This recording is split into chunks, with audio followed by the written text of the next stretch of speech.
vamos a ver el capítulo 8, el proceso del libro de Romero para Sociedad-Estado, en el que se trata el periodo desde el 76 al 83 del proceso de reorganización nacional o la última dictadura cívico-militar. El libro empieza con la sección El Estado terrorista, donde se explica qué cambios hubo institucionalmente y políticamente a partir de la instauración de este régimen. Se venía, como ya sabemos, de una crisis por organizaciones guerrilleras, la AAA, que luchaba contra estas organizaciones desde el Estado Nacional. Este caos de violencia y violencia política legitima el golpe de Estado, que promete restablecer la paz y el monopolio estatal de la fuerza. Por lo que, como el golpe de Onganía, tuvo una legitimidad inicial bastante fuerte. Se lleva a cabo una represión desde los mandos militares, desde el Estado. Se crea el Estado terrorista justamente. Y se crean los grupos de tareas como ejecutores, generalmente oficiales de bajo rango o nuevos, que eran los que hacían el trabajo sucio, por así decirlo. La acción terrorista clandestina se divide en 4 etapas: el secuestro, la tortura, que era para quebrantar moralmente al enemigo y obtener información de las organizaciones y demás compañeros; la detención, que es donde se los concentra en los centros clandestinos, ¿no?, de detención tan famosos; y la ejecución, que es cuando se los trasladaba supuestamente a otra ubicación, cuando en realidad era para asesinarlos. Generalmente podríamos colocar acá que se crea la figura del desaparecido, o sea, el ocultamiento de los cuerpos, para crear como un velo de misterio respecto al destino de esas personas, que nadie sabía qué pasaba, no era algo público, por más que era del Estado, era un Estado clandestino justamente. Los objetivos eran militares, políticos, dirigentes gremiales, sacerdotes, intelectuales, abogados, periodistas, todo grupo disidente políticamente del nuevo régimen. El Ejército Revolucionario del Pueblo y montoneros son fuertemente atacados, y el objetivo final es, como dijimos, evitar todo activismo, protestas sociales, expresión de pensamiento crítico y movilización popular, hacia una oposición política al nuevo régimen. Este enemigo se lo caracteriza, se lo engloba en la figura total general de subversivo apátrida, que esta situación de terror institucional lleva a un aislamiento, es decir, se capturaba a la gente con estos grupos de tareas o sus familias de forma individual para conseguir una sociedad aislada, que se inmovilice, que no reaccione, en la que la fuerza más que la represión en sí sea la inacción de quienes lo observan. Obviamente se procede con la caída de la República, se suprimen los partidos políticos, los sindicatos, se censuran los medios de prensa, las típicas prácticas de los golpes de Estado. Y, como dijimos, hay una división del Estado. Por un lado, el Estado clandestino, desconocido o poco expuesto, que lleva a cabo la represión terrorista, y el público, que es el que se encarga de esta censura, de las prohibiciones, el que silencia las voces opositoras. El objetivo final es controlar a la sociedad por el terror y la palabra de los dictadores antes de llevar a cabo una transformación profunda de la sociedad, así como Onganía quiso hacer en algún momento. Obviamente impulsado por cuestiones como las costumbres que la iglesia no aprobaba, etc. Al principio la sociedad acepta en su mayoría el discurso estatal, e incluso, como dijimos, no solamente la inacción frente a las cuestiones de violencia y represión, sino también el autocontrol y la autocensura, es decir, la autovigilancia. Había muchos vecinos, ciudadanos que se controlaban entre sí, como creyendo que contribuían como a esta lucha, a esta cruzada desde el Estado. Después tenemos la parte más grave en el sentido de la riqueza, que es la economía imaginaria, la inflación y la especulación, que es, digamos, el objetivo final, ¿no? Más allá de lo político, lo ideológico, el objetivo siempre, al menos desde mi visión, por ejemplo, es quién gana en la puja por la riqueza, por la distribución de la riqueza. Entonces tenemos que en inicio había una prioridad por la seguridad y el orden, es decir, lo principal y primordial era reprimir a las organizaciones guerrilleras, reprimir el activismo político, evitar hacer cambios sociales profundos, pero Martínez de Oz, que sería el nuevo ministro de Economía, se encargó también de la parte económica, al menos durante el gobierno de Videla. El Estado intervencionista se ve como un productor del desorden social. Esto lo usa Martínez II como para justificar frente a las militares que había incluso nacionalistas e intervencionistas mezclados, que había que desmantelarlo. Él era un neoliberal básicamente, que veía el mercado como único disciplinador, porque era el que premiaba la eficiencia y también impedía los comportamientos corporativos. No te olvides de suscribirte al canal y de compartírselo a quien lo pueda necesitar.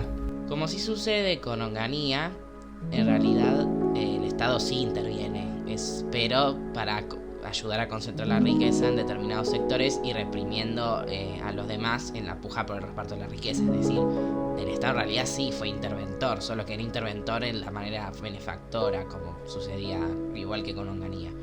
Hay un fuerte apoyo a Martínez II desde los bancos y organismos internacionales y el establishment local, el FMI, el Banco Mundial. La CGT se interviene y se suprimen las negociaciones colectivas y las huelgas. Y solo en 1976 los salarios reales caen un 40% porque se congelan. Después, en el 77, un poco más adelante, se realiza una reforma financiera bastante grave que desregularía los bancos y haría que proliferaran entidades financieras por todos lados. ¿Por qué? Para la especulación financiera. Se llevó a cabo algo similar a lo que pasó con la convertibilidad. Se pusieron tasas de interés elevadas y títulos indexados del Estado, que eran las dos herramientas preferidas, y todas esos plazos fijos y demás están garantizadas por el Estado. Es decir, el Estado siempre va a cargar con las pérdidas y las crisis, mientras ciertos sectores especulan.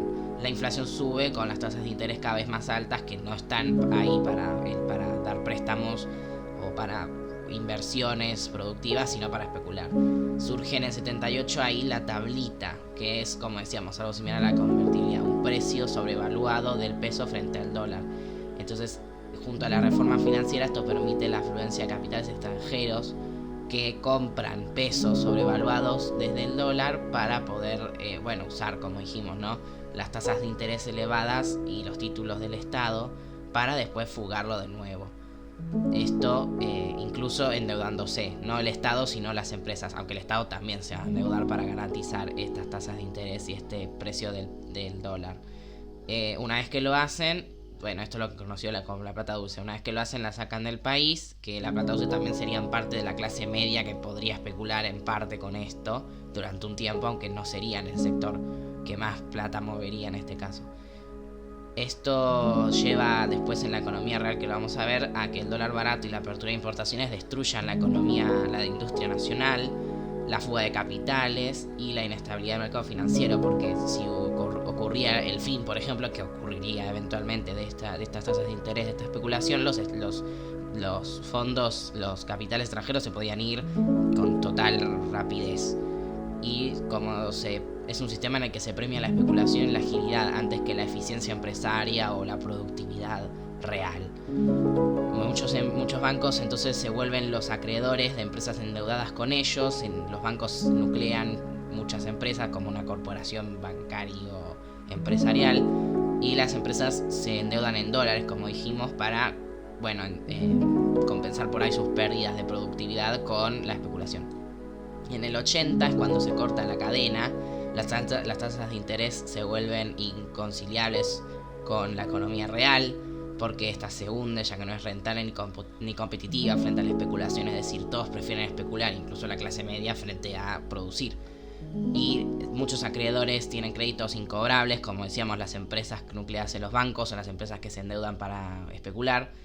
Y en ese mismo año se quiebran 4 bancos y el central es el que asume sus pérdidas. Como siempre, el Estado garantiza que a los bancos que quiebran. Estos bancos generalmente fugan lo que ganaron o lo que sea, pero quiebran porque se endeudaron para especular justamente.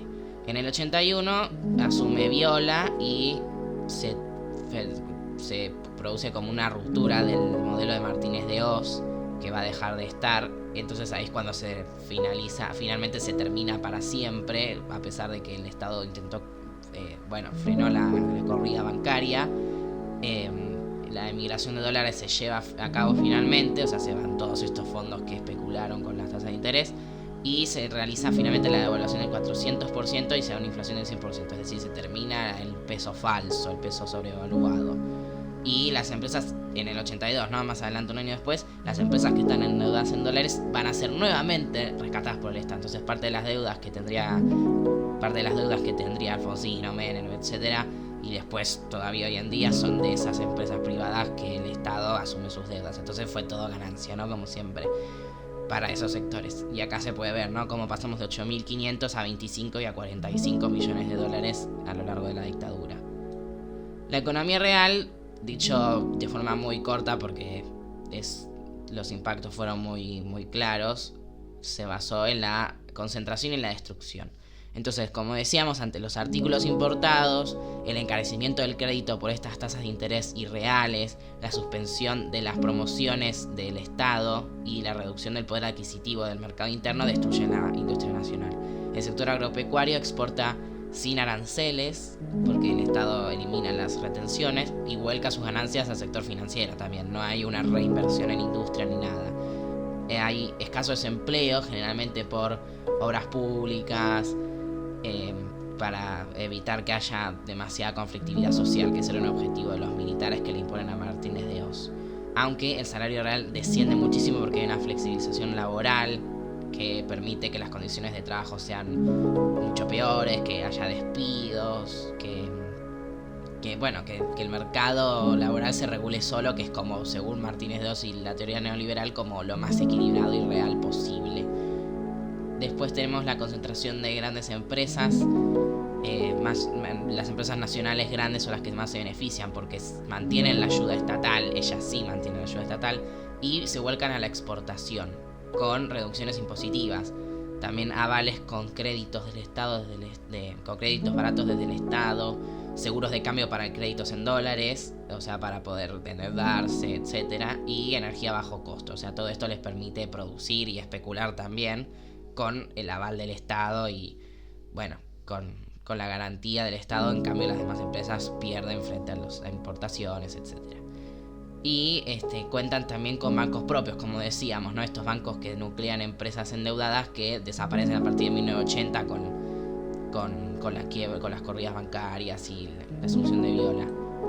También hay una política de privatización que permite que se creen nuevas empresas que asumen distintos servicios públicos, etcétera. Y las contratistas del Estado, ¿no? Para brindar servicios públicos, etcétera, se benefician con condiciones pactadas con el Estado y el ajuste de precios por inflación, o sea que permite que ellos actualicen los precios con el propio Estado según la inflación que hay, o sea, permiten sobreprecios negociados, etcétera.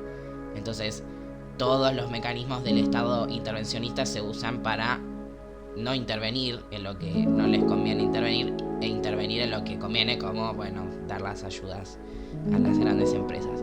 Entonces ganan las grandes empresas y las chicas pierden frente a, lo que dijimos, la exportación, etcétera, mientras estas mismas empresas y los bancos y los sectores financieros y los sectores financieros externos, fundamentalmente, se enriquecen con la especulación a costa, de la deuda que asume el Estado y por lo tanto el pueblo, y también ese mismo pueblo que también ve destruida su industria, su empleo, su mercado interno.